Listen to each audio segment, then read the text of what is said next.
¿Por qué mi novio no quiere entrar a mi casa? Mi novio Diego solía encantarle venir a visitarme hasta que un día estaba aquí para cenar y de repente se negó a entrar. Balbuceó una excusa de que mejor fuéramos a comer a su departamento. En su casa, actuó completamente normal. Pero cuando le dije que necesitaba regresar a la mía para agarrar mi ropa de trabajo, me dijo que mejor me compraba nueva. No estaba molesto ni ansioso. Simplemente se negaba rotundamente a entrar a mi casa. Al día siguiente me mandó mensaje que estaba afuera, pero cuando salí, había estacionado su coche 3 casas más allá. Cuando le pregunté por qué no se metió al garaje, me dijo que ahora prefería estacionarse en la calle. Empecé a intentar cualquier cosa para que viniera. Descargué su película favorita. Le pedí que me ayudara a mover muebles, pero contrató una mudanza y se negó a entrar. Una vez, empezó a llover muy fuerte mientras esperaba afuera, y se empapó completamente en lugar de meterse bajo el portal techado. Le pregunté si había pasado algo la última vez que estuvo aquí. Me dijo que no. Le pregunté por qué no quería entrar, y me dijo que ya no podía. Cuando insistí por una razón, me dijo, prefiero no hablar de eso. Su comportamiento estaba afectando todo. No podíamos pasar tiempo con mi roomie, Carmen. No podíamos usar mi alberca. Me sugirió que me fuera a vivir con él. Y cuando le dije que mi contrato no se vencía hasta dentro de 8 meses, se ofreció a pagar la penalización por romperlo. Ya había puesto el depósito en un departamento nuevo sin decirme. Tenía que averiguar qué estaba pasando. Carmen dijo que no había pasado nada raro ese último martes que vino. Diego había esperado en la sala como siempre. Ella había estado en su cuarto la mayor parte del tiempo. Cuando bajó, él estaba sentado normal en el sillón. Nada parecía estar mal hasta que llegué yo, y de inmediato quiso irse. Dijo que hasta había dejado su celular en la mesita de centro en su prisa por salir, y tuvo que correr tras él para dárselo. Revisé las cámaras de seguridad de esa noche. Diego llegó a las 6:15 y Carmen le abrió a las 6:16. Había un vacío en las grabaciones de 6:18 a 6:27, 9 minutos de pantalla negra. Estaba sentado en el sillón antes y después viéndose exactamente igual, pero su copa de vino estaba del lado opuesto de la mesita, y su chamarra estaba doblada diferente. Mi vecino mencionó haber visto el coche de Diego estacionado afuera por horas la semana pasada mientras yo estaba en el trabajo. Cuando le pregunté a Diego, me dijo que sí, había estado ahí. El vecino dijo que Diego había caminado alrededor de toda la casa varias veces tomando fotos con su teléfono y midiendo la distancia entre ventanas. Empecé a quedarme en su departamento todas las noches. Me llevaba a casa en las mañanas y esperaba en el coche. Su mamá vino de visita y quiso conocer mi casa. Diego le dijo que ya me había mudado con él permanentemente y que mi casa tenía moho negro. Nunca había mencionado ningún moho, y cuando lo corregí me dio una mirada que me heló la sangre. Pasaron 3 semanas y nada cambió. Nuestra relación era perfecta por lo demás, pero él empezó a tomar decisiones más grandes. Había llamado a mi casero haciéndose pasar por mí y trató de romper mi contrato. Había cambiado mi correspondencia a su dirección. Estaba sistemáticamente quitando cualquier razón para que regresara a casa. Encontré en el historial de su laptop docenas de búsquedas sobre mi dirección, registros de propiedad y dueños anteriores y artículos de noticias que se remontaban a 1890. Le amenacé con terminar con él si no me explicaba. Me dijo que entendía si necesitaba hacer eso, pero que todavía no podía decirme. Dijo, no puedo explicártelo de una manera que tenga sentido para ti. Cuando le dije que lo intentara de todos modos, dijo, no me creerías y empeoraría las cosas para ti. Le pregunté si mi casa era peligrosa. Me dijo que no. Le pregunté si algo malo pasaría si entraba. Me dijo que no. Le pregunté si tenía miedo. Dijo que miedo no era la palabra correcta. Cuando le pregunté cuál era la palabra correcta, pensó por un largo momento y dijo, incompatible. Entonces Diego me propuso matrimonio, pero dijo que primero tendríamos que vender mi casa. Cuando le dije que no la vendería, retiró el anillo. Dijo que no podía casarse con alguien que viviera ahí. Le dije que ya no vivía ahí puesto que siempre estaba en su departamento. Dijo que eso no era suficiente. La casa tenía que venderse a alguien más. Cuando le pregunté por qué, dijo, porque entonces sería su problema. Exigí saber qué había pasado durante esos 9 minutos perdidos de grabación. Dijo que no había pasado nada. Le dije que algo debía haber pasado para que actuara así. Me dijo, ¿actuar cómo? Como si su comportamiento fuera completamente normal. Entonces me dijo que había regresado a mi casa muchas veces mientras yo estaba en el trabajo. Había estado en el patio y en el portal y había mirado por todas las ventanas. Había pasado horas estudiándola desde todos los ángulos. Había medido las paredes exteriores y las había comparado con los planos de la ciudad. Había un cuarto extra que no debería existir. Le pregunté por qué seguía regresando si no quería entrar. Dijo que estaba tratando de entender algo. Cuando le pregunté qué, dijo, ¿por qué tú sí puedes vivir ahí? Dijo que otra gente había vivido ahí también y había estado bien, pero eso no significaba que realmente estuviera bien. Después encontré una nota con su letra que se le debió haber caído del bolsillo. Era una lista de fechas y horas que se remontaba meses antes de que nos conociéramos. Junto a la última fecha estaba mi dirección y una sola palabra, confirmado. Mis manos temblaron mientras volteaba el papel una y otra vez, tratando de entender las fechas que se extendían 8 meses antes de que Diego y yo nos conociéramos en la app de citas. La letra definitivamente era suya. Esa forma rara que hacía sus 7 con la rayita atravesada, y había al menos 20 direcciones diferentes tachadas antes de que apareciera la mía al final. Agarré mi celular y me fui hacia atrás en nuestros mensajes hasta esa primera conversación donde me invitó a tomar café, diciendo que había notado que a los dos nos gustaba la misma banda desconocida y que tal vez podríamos ir a su concierto juntos.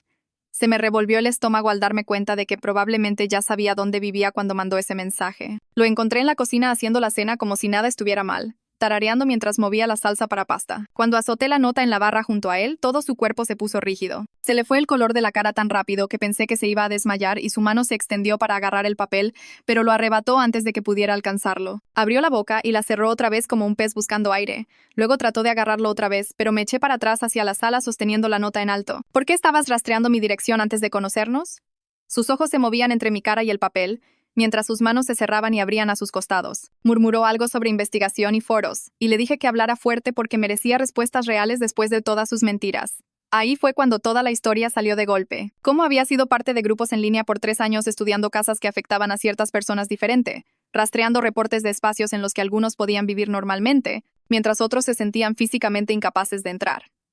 Había estado mapeando estas casas por toda la ciudad, visitando cada una para probar su propia reacción, y la mía era la dirección número 23 en su lista. Lo peor fue cuando admitió que nuestro encuentro no fue para nada casualidad, porque había querido observar a alguien que pudiera vivir en uno de estos espacios sin problemas, como si fuera una rata de laboratorio en su experimento retorcido. Se me aflojaron las piernas, y tuve que sentarme en su sillón mientras siguió hablando de sensibilidad electromagnética y anomalías espaciales, y cómo solo ciertas personas podían sentir lo que estaba mal en estos lugares. Me levanté y le dije que necesitaba espacio para procesar esta traición masiva, que toda nuestra relación estaba construida sobre él estudiándome como si fuera parte de su investigación siniestra. Trató de seguirme a la puerta, pero agarré las llaves de mi coche y lo empujé, ignorando sus súplicas de que lo dejara explicar más. Por primera vez en 3 semanas, me fui sola a casa en lugar de dejar que él me llevara, mis manos agarrando el volante tan fuerte que se me pusieron blancos los nudillos. La vuelta familiar hacia mi colonia se sintió diferente ahora, sabiendo que Diego había manejado por estas calles meses antes de conocernos, probablemente tomando notas sobre mi casa y planeando su acercamiento. Carmen casi tiró su copa de vino cuando entré por la puerta principal, porque no me había visto llegar sola en tanto tiempo. Le conté todo de una vez, enseñándole la nota y explicando sobre los foros y la investigación,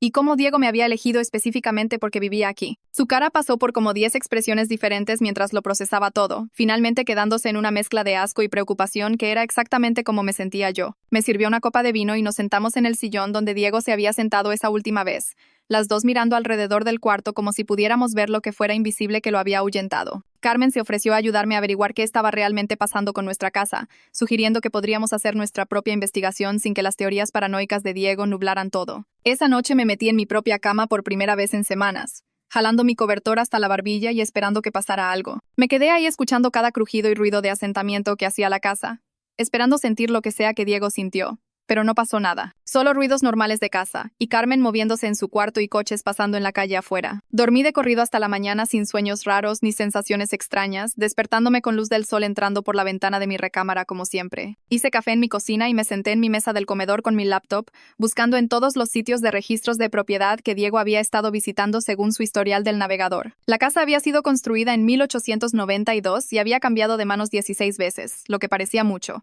y encontré 3 artículos de periódico de diferentes décadas mencionando incidentes extraños. Uno de 1934 hablaba de una familia que rompió su contrato después de solo 2 meses alegando perturbaciones inexplicables. Otro de 1967 mencionaba a un inquilino que insistía que alguien más estaba viviendo en las paredes.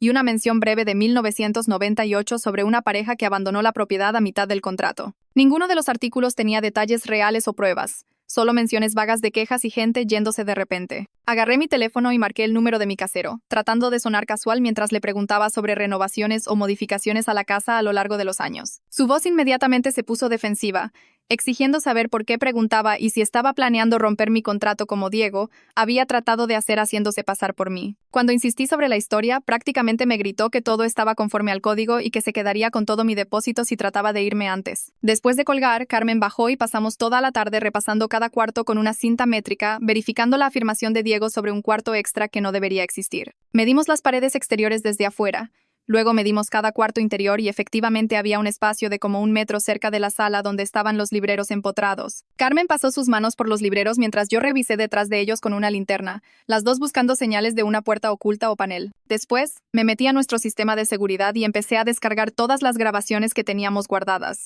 no solo de la noche que Diego se fue, sino de meses atrás. La descarga tardó muchísimo, pero cuando finalmente pude revisarlas, encontré exactamente lo que temía que encontraría. Había espacios vacíos esparcidos por las grabaciones, siempre de exactamente 9 minutos de 6:18 a 6:27, pasando cada 2 o 3 semanas sin un patrón claro. A la mañana siguiente, agarré mi laptop y busqué el número de la oficina de planeación de la ciudad, pensando que los planos oficiales podrían mostrar lo que sea que Diego decía que no debería existir. La mujer que contestó me transfirió con Elena Rodríguez en el departamento de registros, y le expliqué que necesitaba los planos originales de mi propiedad de renta. Elena sonó curiosa y servicial, mencionando que las casas viejas a menudo tenían modificaciones que nunca se documentaron apropiadamente, especialmente las construidas antes de los códigos de construcción modernos. Dijo que sacaría todo lo que tuvieran en archivo y que podía pasar por ellos esa tarde. Cuando llegué a la oficina de la ciudad, Elena tenía toda una carpeta lista, extendiendo papeles amarillentos por su escritorio mientras señalaba varias marcas y sellos. Pasó su dedo por el plano original de 1892. Luego sacó otro documento de 1923 que le llamó la atención. Era un permiso para algo llamado vacío utilitario, supuestamente temporal para algún tipo de acceso de mantenimiento, pero no había registro de que se hubiera cerrado oficialmente nunca. La ubicación en el permiso coincidía exactamente con donde Carmen y yo habíamos encontrado ese espacio de 1 metro cerca de los libreros de la sala. Elena hizo copias de todo y encerró en círculos las secciones relevantes, sugiriendo que tal vez quería conseguir una inspección profesional si sospechaba modificaciones no autorizadas. De regreso en casa, empecé a buscar en línea inspectores de casa licenciados, encontrando docenas de opciones, pero me decidí por Maximiliano Herrera, que tenía excelentes reseñas y se especializaba en propiedades viejas. Le hablé esa tarde y programé una cita para 2 días después, sin mencionar específicamente lo que estaba buscando, solo diciendo que quería una inspección completa para mi tranquilidad. Mi teléfono empezó a sonar constantemente con mensajes de Diego, cada uno más frenético que el anterior. Siguió rogándome que saliera de la casa inmediatamente y me quedara en otro lado hasta que pudiéramos hablar. Sus mensajes se pusieron cada vez más desesperados, advirtiéndome sobre cosas que no especificaría, diciendo que no entendía con lo que estaba lidiando. Puse mi teléfono en silencio y me enfoqué en prepararme para la inspección. Maximiliano llegó puntual con cajas de equipo, incluyendo algo que llamó cámara de imagen térmica. Empezó en la sala y en minutos estaba señalando la pantalla mostrando variaciones de temperatura detrás de los libreros empotrados. La pared ahí leía varios grados más fría que las áreas circundantes, lo que dijo que usualmente significaba espacio vacío detrás. Sacó un detector de vigas y empezó a pasarlo por la pared, marcando puntos con lápiz mientras examinaba los libreros más de cerca. Sus dedos encontraron algo cerca de la orilla y me llamó para que viera. Había espacios pequeñitos que sugerían bisagras, pintadas múltiples veces, pero todavía visibles si sabías qué buscar. Maximiliano agarró una linterna más fuerte y encontró lo que parecían cerraduras magnéticas ocultas detrás del marco. Se echó para atrás y preguntó si quería que tratara de abrirlo, pero advirtió que probablemente deberíamos tener testigos presentes primero para propósitos de documentación. Inmediatamente llamé a Carmen, que estaba arriba. Luego marqué a Elena en la oficina de la ciudad para ver si podía venir a documentar esto oficialmente para los registros. Mientras esperábamos que llegaran, Maximiliano tomó fotos detalladas del panel sin alterar desde todos los ángulos,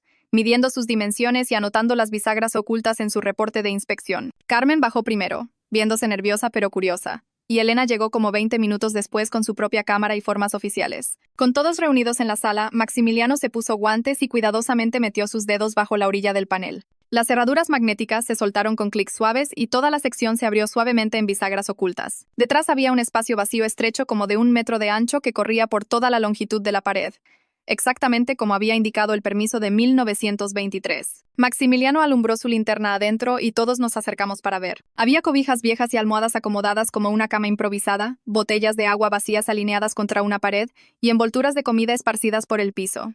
Alguien había estado viviendo en este espacio. Carmen me agarró el brazo tan fuerte que dolió mientras Elena empezó a tomar fotos y hacer notas en su tabla. Maximiliano se metió con una herramienta de agarre y sacó una de las botellas de agua, mostrándonos que era una marca vendida en nuestro súper local con una fecha de caducidad reciente impresa en ella. Movió su luz más y encontró algo pequeño y electrónico metido en una esquina. Usando el agarrador otra vez, sacó lo que parecía una cajita negra con una antena. Maximiliano la examinó de cerca. Luego nos mostró la etiqueta que decía bloqueador Wi-Fi con especificaciones técnicas impresas abajo. Explicó que este dispositivo podía interrumpir señales inalámbricas incluyendo cámaras de seguridad, lo que explicaría nuestros apagones de 9 minutos. Alguien lo había estado usando para moverse sin ser detectado, apagando nuestras cámaras a exactamente las 6:18 y luego prendiéndolas otra vez a las 6:27. Saqué mi teléfono con manos temblorosas y marqué al 911 mientras Elena documentaba violaciones de código en sus formas y Maximiliano siguió fotografiando todo. La operadora dijo que los oficiales llegarían en 10 minutos y me dijo que no tocáramos nada más. Maximiliano siguió buscando en el espacio con su linterna y encontró algo al fondo. Había otra abertura, más pequeña que el panel principal, que parecía llevar a algún otro lado. Fuimos afuera para revisar la pared exterior y Maximiliano encontró lo que estábamos buscando pintado perfectamente para coincidir con el revestimiento de la casa. A menos que supieras exactamente dónde buscar, la escotilla de acceso era completamente invisible. Solo otra sección de pared con pintura y textura coincidentes. Maximiliano tomó más fotos mientras llamé al 911 con manos temblorosas, diciéndole a la operadora sobre encontrar el espacio habitacional de alguien escondido en nuestras paredes. Dijo que los oficiales estarían ahí en 10 minutos y nos dijo que no tocáramos nada más o regresáramos adentro del vacío. Carmen me estaba agarrando el brazo tan fuerte que dolía, viendo la escotilla oculta como si se fuera a abrir en cualquier segundo. Elena siguió escribiendo en su tabla, tomando notas sobre códigos de construcción y violaciones de permisos mientras murmuraba sobre problemas de responsabilidad. Esperamos en el jardín del frente, ninguna de nosotras queriendo regresar adentro sabiendo que alguien había estado viviendo ahí con nosotras. 2 patrullas llegaron 8 minutos después y los oficiales inmediatamente empezaron a tomar nuestras declaraciones, preguntando cuándo habíamos descubierto el espacio y si habíamos notado que faltara algo. Les enseñé los espacios vacíos en las grabaciones de seguridad en mi teléfono mientras Maximiliano explicaba sobre el dispositivo Wi-Fi que había encontrado. Los oficiales se pusieron guantes y entraron a examinar el espacio vacío, embolsando el dispositivo y varios artículos para huellas dactilares. Un oficial regresó y nos dijo que esto se llamaba frogging,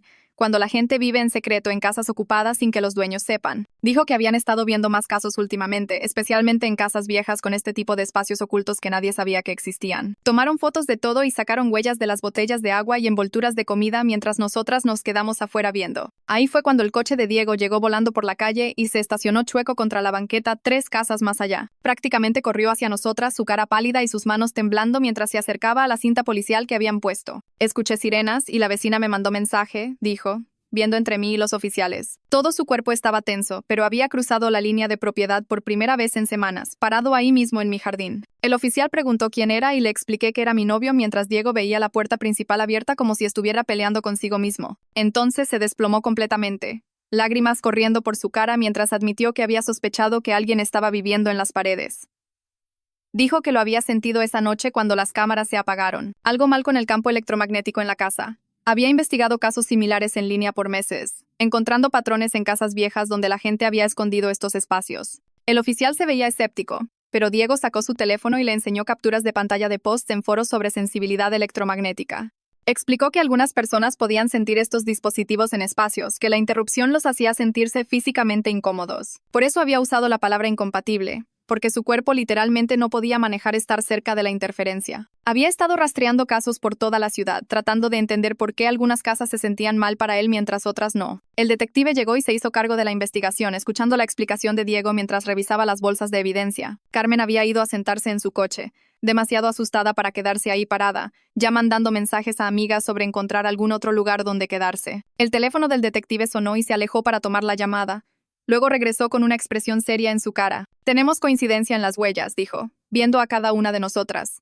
Esta persona es conocida por este tipo de crimen en el área. Explicó que habían estado atacando casas viejas con características originales que podían esconder espacios vacíos como el nuestro. El sospechoso había estado haciendo esto por años, moviéndose entre diferentes casas y viviendo en paredes mientras las familias seguían con sus vidas normales. Me sentí enferma pensando en todas esas noches que había estado sola en mi cuarto mientras alguien estaba viviendo a solo metros de distancia detrás de la pared. Mis manos estaban temblando y quería gritarle a Diego por no solo decirme sus sospechas en lugar de actuar loco por semanas. Siguió tratando de explicar que no sabía cómo decirme sin sonar demente, que nadie me habría creído sobre sentir campos electromagnéticos. La ira se estaba mezclando con violación y miedo, haciendo difícil pensar claramente sobre qué hacer después. Ahí fue cuando la camioneta de mi casero llegó chirriando al garaje y se bajó de un salto viéndose en pánico por las patrullas. Empezó a gritar sobre violaciones de código y exigiendo saber qué le había hecho a su propiedad, señalando el panel abierto. Elena se adelantó con su tabla y lo cayó inmediatamente, enseñándole documentación de que el vacío era anterior a su propiedad por décadas. Tenía permisos de 1923, probando que el espacio existía mucho antes de que él comprara la propiedad y que él había fallado en inspeccionar gestionarla apropiadamente. La cara del casero se puso roja cuando se dio cuenta de su responsabilidad por rentar una casa con un ocupante desconocido viviendo en las paredes. Vi mi oportunidad y le dije que quería terminación inmediata del contrato sin penalización debido a los problemas de seguridad. Empezó a discutir, pero Elena señaló las violaciones de código y posibles demandas si no cooperaba rápidamente. El casero aceptó en minutos, sacando su teléfono para llamar a su abogado sobre el papeleo mientras murmuraba sobre reclamos de seguro. Le pedí a Elena la información de contacto para un centro de defensa de inquilinos.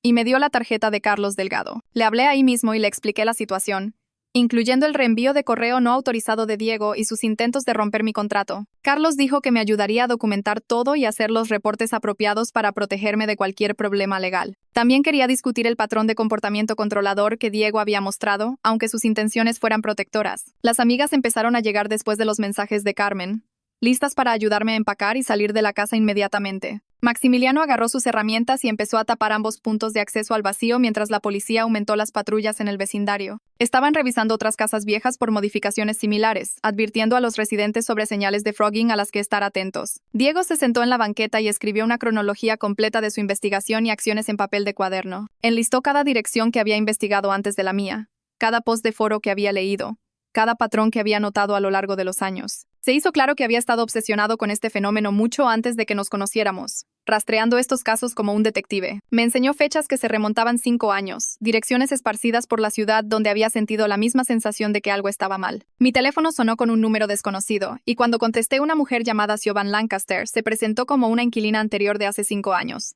Había visto la cobertura de noticias sobre nuestra casa y quería confirmar que había experimentado exactamente las mismas cosas cuando vivía aquí. La comida desaparecía de su cocina y encontraba cosas movidas cuando regresaba del trabajo. Había escuchado ruidos raros en la noche y se había quejado múltiples veces con el casero, pero todos pensaron que estaba paranoica. El detective tomó su declaración por altavoz y la agregó al archivo creciente sobre nuestra casa. 2 días después, la investigación se expandió cuando la policía encontró espacios vacíos similares en 4 otras casas en nuestra calle. El intruso había estado moviéndose entre todas ellas usando un circuito que explicaba por qué los espacios vacíos de la cámara pasaban cada pocas semanas en lugar de diariamente. Se quedaba en una casa por unos días. Luego se movía a la siguiente como algún horario de rotación retorcido. Carmen y yo pasamos todo el fin de semana viendo departamentos y finalmente encontramos un edificio moderno en el centro con entrada de tarjeta y cámaras por todos lados. Firmamos el contrato ese mismo día porque ninguna de las dos podía soportar otra noche en esa casa sabiendo lo que había estado pasando. El departamento no tenía espacios raros ni modificaciones viejas, y las paredes estaban exactamente donde deberían estar según el plano. Mudamos nuestras cosas mientras la policía todavía estaba procesando la escena, y sentí alivio al dejar ese lugar atrás. Diego nos ayudó a mover cajas, pero apenas podía mirarlo después de todo lo que me había ocultado. Una vez que nos establecimos en el lugar nuevo, finalmente lo confronté sobre las mentiras que le había dicho a su mamá sobre el moho negro. Admitió que había entrado en pánico cuando ella preguntó sobre mi casa y no sabía cómo explicar por qué no quería entrar sin sonar loco. Dijo que decirle sobre moho le pareció más fácil que tratar de explicar sus sospechas sobre alguien viviendo en las paredes. Le dije que sus mentiras y comportamiento controlador habían dañado nuestra relación más de lo que el peligro real jamás podría haberlo hecho. Carlos me ayudó a escribir una lista de requisitos si Diego quería alguna oportunidad de reconstruir la confianza entre nosotros. Diego necesitaba empezar terapia inmediatamente para abordar sus hábitos de investigación obsesivos y su tendencia a tomar decisiones por otras personas. Tenía que dejar de tratar de controlar información y aprender a comunicar sus preocupaciones directamente en lugar de irse por detrás de mí. Escribí todo en un documento formal e hice que Diego lo firmara para mostrar que entendía que estas eran condiciones no negociables. 3 días después, la policía llamó para decir que habían atrapado al sospechoso tratando de acceder a otra casa 2 calles más allá. Había estado usando la misma técnica de panel magnético y lo atraparon con las manos en la masa arrastrándose por una entrada oculta. El hombre había estado viviendo así por 6 años, moviéndose entre varias casas y sobreviviendo de comida y agua robadas. Mi casero recibió multas masivas por todas las violaciones de código que Elena había documentado durante la investigación. Tuvo que contratar contratistas para sellar apropiadamente el espacio vacío y traer todo al estándar de códigos de construcción actuales. Elena se aseguró de que todos los permisos se archivaran correctamente esta vez, para que futuros inquilinos no tuvieran que lidiar con esta pesadilla. Inspeccionó personalmente el trabajo para confirmar que el espacio era completamente inaccesible y apropiadamente documentado en los registros de la ciudad. Diego empezó a ver un terapeuta 2 veces por semana y comenzó a entender cómo su necesidad de investigar todo se había salido de control. Le dio toda su investigación sobre las otras casas a la policía para ayudarlos a identificar más ubicaciones potenciales de frogging en vecindarios viejos. El detective dijo que las notas de Diego los ayudaron a encontrar 3 espacios vacíos ocupados más y poner a esa gente a salvo. Fui al correo y presenté una queja formal sobre el reenvío de correo no autorizado de Diego con toda la documentación que Carlos me había ayudado a reunir. El inspector postal dijo que Diego podía evitar cargos federales si completaba un programa de diversión y hacía servicio comunitario. Se sintió como consecuencias apropiadas sin arruinar completamente su vida, ya que sus intenciones habían sido protectoras aunque sus métodos estuvieran mal. Carmen y yo desarrollamos una rutina en nuestro departamento nuevo donde nos reportábamos cada noche sobre sentirnos seguras. Caminábamos por el departamento juntas antes de acostarnos, revisando cerraduras y asegurándonos de que todo estuviera seguro. 3 semanas después de mudarnos, finalmente dormí toda una noche sin despertarme a revisar las puertas. Carmen dijo que también estaba durmiendo mejor, y las dos sentíamos que finalmente podíamos empezar a relajarnos en nuestro propio espacio. La casa vieja finalmente se rentó a una pareja joven que sabía toda la historia y no parecía molestarse por ella. Instalaron sistemas de seguridad extra y le dijeron al casero que se sentían perfectamente seguros con todas las renovaciones que se habían hecho. Diego siguió yendo a terapia y lentamente empezó a reconocer patrones de su infancia que lo hacían necesitar controlar situaciones. Su terapeuta lo ayudó a entender que el divorcio de sus papás y un robo cuando era chico habían creado esta necesidad compulsiva de investigar peligros potenciales. Empezó a compartir más sobre sus sesiones y realmente parecía comprometido a cambiar sus patrones de comportamiento. El servicio postal confirmó que Diego estaba completando sus requisitos de diversión y asistiendo a todas las juntas requeridas sobre respetar el correo de otras personas. Empecé a sentir que tal vez podríamos resolver esto si él siguiera mostrando progreso real con su tratamiento. La novia de Carmen venía más seguido ahora que teníamos un espacio seguro, y se veían realmente felices juntas. Hacíamos cenas y realmente disfrutábamos nuestro hogar sin constantemente mirar sobre nuestros hombros o preguntándonos qué había en las paredes. 2 semanas después, me senté en la sala de espera mientras Diego se reunía con su terapeuta por tercera vez ese mes. La terapeuta había sugerido que me uniera por los últimos 15 minutos de cada sesión para que pudiéramos practicar hablar sin que Diego se cerrara o tratara de controlar cosas. La primera vez fue dura porque Diego siguió viendo el piso en lugar de a mí mientras explicaba por qué había tratado de romper mi contrato sin preguntar. La terapeuta tuvo que recordarle 3 veces que realmente contestara mis preguntas en lugar de evadir. Para la 4ª sesión, Diego finalmente podía decirme directamente cuando algo lo preocupaba en lugar de irse por detrás de mí para arreglarlo. La terapeuta nos dio tareas como que Diego tenía que mandarme mensaje de sus preocupaciones en lugar de investigarlas en línea por horas, y yo tenía que reconocer sus preocupaciones sin descartarlas. Practicamos tener desacuerdos donde Diego no podía alejarse o cambiar el tema. El detective me llamó esa misma semana para decir que habían encontrado espacios vacíos similares en 6 otras casas viejas en el área después de que Diego les dio sus notas de investigación. 3 de ellas tenían señales de que alguien había estado viviendo ahí recientemente con el mismo tipo de configuración que encontramos en mi lugar. La ciudad ya estaba redactando nuevas reglas que requerirían que los caseros inspeccionaran por espacios ocultos durante cambios de inquilinos. El detective dijo que nuestro caso estaba ayudando a proteger a otras personas de pasar por lo que nosotras pasamos. Pasé el siguiente fin de semana escribiendo todo para un sitio web de derechos de inquilinos que Carlos había recomendado. Escribí toda la historia desde el comportamiento raro de Diego hasta encontrar a alguien viviendo en nuestras paredes hasta lidiar con un novio que pensaba que mentir era protegerme. Dentro de 2 días de postearlo, mi bandeja de entrada estaba inundada con mensajes de gente que había pasado por cosas similares. Algunos tenían parejas que habían ocultado información importante. Otros habían encontrado evidencia de gente viviendo en sus casas. Y un montón había lidiado con caseros que ignoraron preocupaciones de seguridad. Una mujer dijo que su ex había hecho exactamente lo mismo que Diego, investigando su departamento obsesivamente y tratando de forzarla a mudarse sin explicar por qué. Maximiliano me llamó una semana después con noticias de que la ciudad lo había contratado como inspector especial solo para revisar casas viejas. Estaría repasando los vecindarios con casas originales de antes de 1940, buscando modificaciones que crearan espacios vacíos. Me agradeció por sacar el problema a la luz porque había cambiado completamente su trayectoria profesional. Hasta estaba enseñando a otros inspectores cómo detectar las señales de espacios ocultos y modificaciones no autorizadas. Las sesiones de terapia de Diego se estaban poniendo más intensas mientras su terapeuta profundizaba en por qué había reaccionado tan extremadamente a encontrar el espacio vacío. Durante una de nuestras sesiones conjuntas, Diego finalmente habló sobre cuando tenía 7 años, y alguien se metió a su casa mientras su familia dormía. Se había escondido en su closet por horas, demasiado asustado para revisar si sus papás estaban bien. Su terapeuta explicó que encontrar evidencia de alguien en mis paredes había activado todos esos miedos viejos, haciéndolo desesperarse por alejarme del peligro aunque eso significara mentir y controlar todo. Diego estaba aprendiendo a separar su trauma infantil de situaciones actuales, pero era trabajo lento que tomaría meses o años realmente arreglar. 4 meses después de que habíamos encontrado a la persona viviendo en nuestras paredes, el fiscal llamó para decir que el caso había terminado. El intruso había aceptado un acuerdo de culpabilidad por múltiples cargos de invasión y robo en todas las casas donde lo habían encontrado. Recibió 3 años de prisión más libertad condicional después de eso. Saber que estaba encerrado hizo que todos se sintieran mejor, especialmente Carmen, que había estado teniendo pesadillas sobre alguien viéndola dormir. Ella también había empezado a ver una terapeuta, trabajando la violación de tener a alguien en nuestro hogar sin saberlo. La siguiente semana, Carmen y yo decidimos hacer una fiesta en nuestro departamento nuevo para celebrar finalmente sentirnos seguras otra vez. Invitamos a todos los que nos habían ayudado durante el lío, incluyendo Maximiliano y Elena, que se habían vuelto amigos a través de todo. Hasta Diego vino por un ratito, aunque se fue después de una hora porque la terapeuta dijo que necesitaba respetar nuestro espacio y no tratar de insertarse de vuelta en mi vida muy rápidamente. Carmen hizo una broma sobre revisar las paredes antes de que empezara la fiesta y todos nos reímos aunque no era realmente gracioso. Desarrollamos este humor negro sobre toda la cosa como una manera de lidiar con lo jodido que había estado. Elena trajo documentación mostrando que la casa vieja había sido completamente vaciada y renovada después de que nos mudamos. El casero tuvo que arreglar todas las violaciones de código y sellar apropiadamente el espacio vacío antes de poder rentarla otra vez. Una familia joven se había mudado el mes pasado después de que les dijeran toda la historia y habían instalado cámaras por todos lados más un sistema de seguridad. Elena dijo que se veían felices ahí y no habían reportado ningún problema.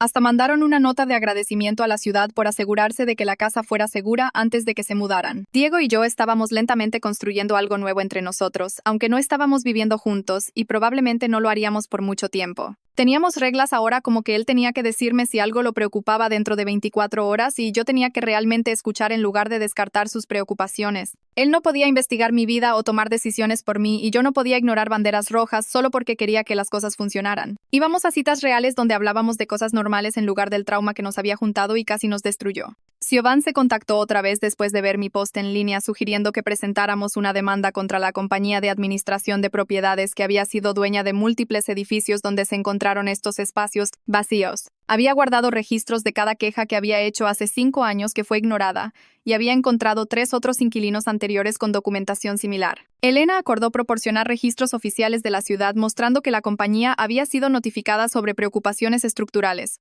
pero nunca las investigó apropiadamente. Nos reunimos con un abogado que dijo que teníamos un caso fuerte de negligencia ya que la compañía había ignorado múltiples reportes que podrían haber prevenido que gente viviera en las paredes de sus propiedades. 6 meses después de presentar la demanda, estaba desempacando cajas en mi lugar nuevo cuando me di cuenta de que no había revisado las cerraduras en más de una semana. El departamento que Carmen y yo ahora compartíamos tenía paredes normales sin espacios ocultos y Maximiliano había inspeccionado personalmente cada centímetro antes de que firmáramos el contrato. Había empezado a correr otra vez en las mañanas, algo que no podía hacer cuando constantemente me preocupaba por regresar a revisar cosas. Mi terapeuta dijo que las pesadillas eran normales y se desvanecerían con el tiempo, pero al menos ahora podía dormir la mayoría de las noches sin despertarme a revisar closets y esquinas. Diego terminó su programa de terapia el mes pasado y el equipo de documental lo contactó sobre usar su investigación para su investigación sobre casos de frogging por todo el país. Les dio todo lo que había recolectado a lo largo de los años, todos esos archivos y notas sobre casas con medidas raras y patrones de grabaciones perdidas. El productor dijo que su trabajo los había ayudado a identificar 12 otros casos que no habrían encontrado de otra manera. Carmen irrumpió por la puerta sosteniendo su teléfono, prácticamente brincando mientras me enseñaba el anillo que su novia le había dado esa mañana. Me pidió que fuera su madrina de honor y bromeó que ser acosadas por alguien viviendo en nuestras paredes era la peor manera de volverse mejores amigas, pero al menos llegamos ahí. Pasamos la tarde viendo vestidos de dama de honor en línea mientras me contaba sobre la propuesta en su cafetería favorita. El abogado llamó con noticias sobre el acuerdo y el número me hizo sentarme fuerte en el sillón. Después de honorarios legales, tendría suficiente para pagar mis préstamos estudiantiles completamente y todavía tener dinero sobrante para realmente empezar a ahorrar por primera vez en mi vida. El cheque llegó 2 semanas después y lo deposité inmediatamente, viendo el saldo de mi préstamo bajar a 0 en la app del banco. Diego y yo habíamos estado hablando de mudarnos juntos otra vez, pero esta vez vimos lugares juntos con Maximiliano viniendo para revisar cualquier problema estructural. Caminamos por 7 departamentos diferentes durante 2 fines de semana con Diego haciendo preguntas sobre seguridad y Maximiliano midiendo paredes para asegurarse de que todo coincidiera con los planos.